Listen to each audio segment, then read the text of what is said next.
pagi Bapak Ibu Saudara, terima kasih waktu dan kesempatannya. Kali ini sebelum kita berdoa, mari kita merenungkan firman Tuhan. Kali ini saya memberi judul adalah perkatakan dan beritakanlah firman. Perkatakan dan beritakan firman. Mari kita buka Alkitab kita di 2 Timotius 4 ayat 2, demikian firman Tuhan.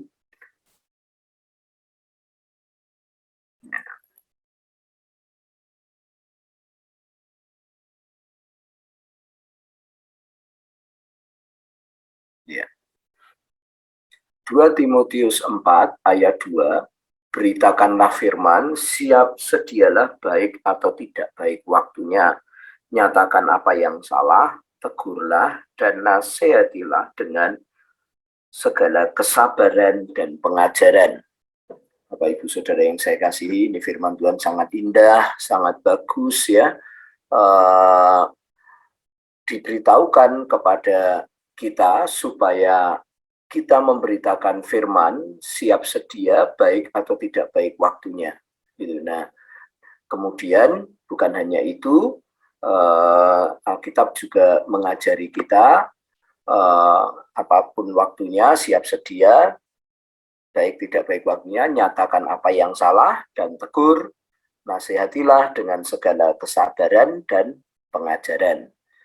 Bapak Ibu, ini luar biasa sekali firman Tuhan mengajari kita. Seringkali kita hidup ini lempeng-lempeng saja dan belum tentu mengerti apakah kita ini ada di dalam firman atau tidak. Ya, padahal Tuhan Yesus itu mengatakan manusia itu bukan hanya hidup dengan roti saja, gitu, tetapi juga dengan firman yang keluar dari mulut Allah, gitu ya. Nah, saudara, untuk kita bisa hidup di dalam firman, ya saudara ya, kita harus mengerti sendiri, saudaraku. Yang kedua, kita harus hidup bersama-sama dengan teman kita seiman, jemaat Tuhan yang mau dan mau memperhatikan kita, bukan hanya mau memperhatikan, tapi juga mau menasihati kita, mau menegur kesalahan kita. Ya, sudah menegur kesalahan itu ya tidak mudah loh, saudara. Ya toh? Menegur kesalahan itu kadangkala kalau kita sungkan, kita merasa tidak enak, kita merasa, waduh nanti dia mutung, nanti dia ini merasa digurui, nanti dia ini merasa, wah nganu dipermalukan, gitu ya saudara ya. Itu ya bagi sang penegur ini tidak mudah, tetapi Alkitab mengatakan tegurlah, nasihatilah dengan sabar, ya saudara, bukan dengan Pak Sabar maksudnya, ya dengan kesabaran dan juga pengajaran. Nah, Bapak Ibu Saudara, ini begitu luar biasa. Saya mau cerita, saya punya teman namanya Pak Safi'i, saudara ya.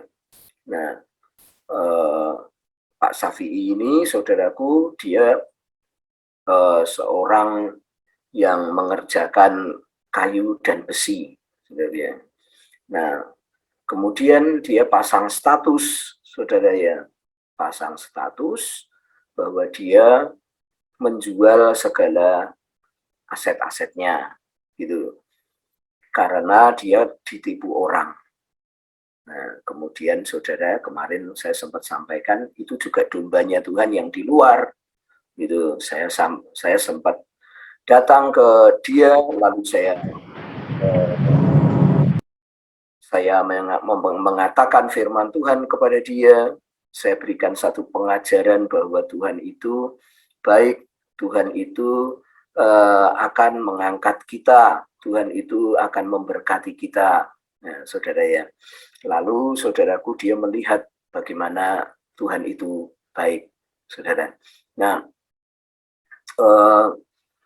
satu lagi saudaraku ya, satu lagi teman juga, saudara, sudah mengerjakan saya proyek yang saya kasih, saudaraku, tapi uangnya habis. Jadi uangnya habis untuk makan. Ya, saudara.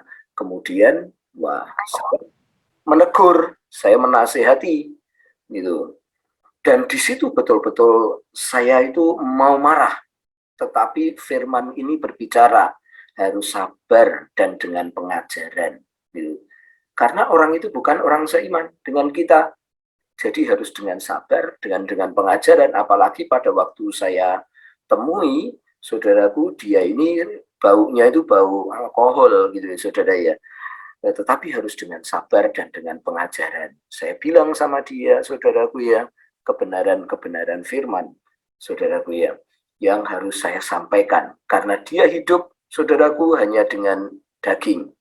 Padahal firman Tuhan mengatakan kita bukan hanya hidup dengan daging, tetapi juga harus hidup dengan firman yang keluar dari mulut Allah. Nah, mari Bapak Ibu Saudara, kita mengamat-amati teman-teman kita dan kita memberitahukan nasihat, teguran dengan kesabaran dan dengan pengajaran. Satu lagi yang ingin saya sampaikan kepada Bapak Ibu Saudara, apa yang diperbuat oleh Tuhan Yesus sungguh inilah yang saya ingin rindukan. Markus 3 ayat 3 ini mengatakan demikian, saudaraku. Kata Yesus kepada orang yang mati sebelah tangannya itu, mari berdirilah di tengah. Saudara, saya diberkati dengan ayat ini. Tuhan Yesus berkata, mari berdirilah di tengah. Ini firman Tuhan. Dan orang itu pun berdiri, orang itu sembuh, orang itu pulih, orang itu menjadi bangkit, saudaraku. Ya, kita bisa membangkitkan banyak orang, saudaraku, hanya dengan memperkatakan firman ini kepada mereka. Kita harus katakan perkataan Tuhan. Baik tidak baik waktunya, Bapak Ibu Saudara, ya, beritakan firman. Lalu orang itu berdiri kepada kita, kepada orang-orang yang suam-suam kuku di sebelah kita, kepada orang sakit di sebelah kita, pengharapan akan firman itu yang harus kita beritakan. Mari Bapak Ibu Saudara, hari ini kita hidup kita yang sudah dipenuhi firman itu, betul Bapak Ibu Saudara ya, kita sampaikan, kita perkatakan kepada siapapun, baik kepada domba Tuhan yang ada di jemaat, yang sudah ada di kandang, maupun yang di luar kandang. Mereka harus mendengar perkataan Tuhan. Bapak Ibu Saudara yang saya kasihi, dengan sabar, ya saudaraku ya, dengan pengajaran, marilah kita memberitakan firman Tuhan yang hidup dan luar biasa ini, yang memberkati kita. Bapak Ibu Saudara, terakhir saya ingin membagikan satu ilustrasi. Jika hidup seseorang itu mengalami tekanan, itu tergantung isinya. Ya, nanti perbuatannya itu tergantung isinya, Bapak Ibu Saudara ya. Isinya apa? Kalau misalkan hidup orang itu diisi dengan anjing, dengan perkataan yang tidak baik, dengan perbuatan yang tidak baik, maka ketika dia mengalami tekanan hidup, Bapak Ibu Saudaraku, yang keluar ya itu. Gitu. Nah, otak kita seperti ini. Ini memang sengaja oleh pabriknya itu tidak diisi pasir, Bapak Ibu Saudaraku. Ya, diisi kayu putih. Ketika kayu putih ini ditekan, Bapak Ibu, keluarnya kayu putih bukan pasir, Bapak Ibu Saudara. Dengan hidup kita sama, dengan hidup banyak orang itu sama. Siapa yang mengisi otaknya? Ketika diisi firman, dia mengalami tekanan sebuah masalah, maka firman itu yang keluar. Mari kita isi bangsa kita dengan firman Tuhan. Mari kita berdoa.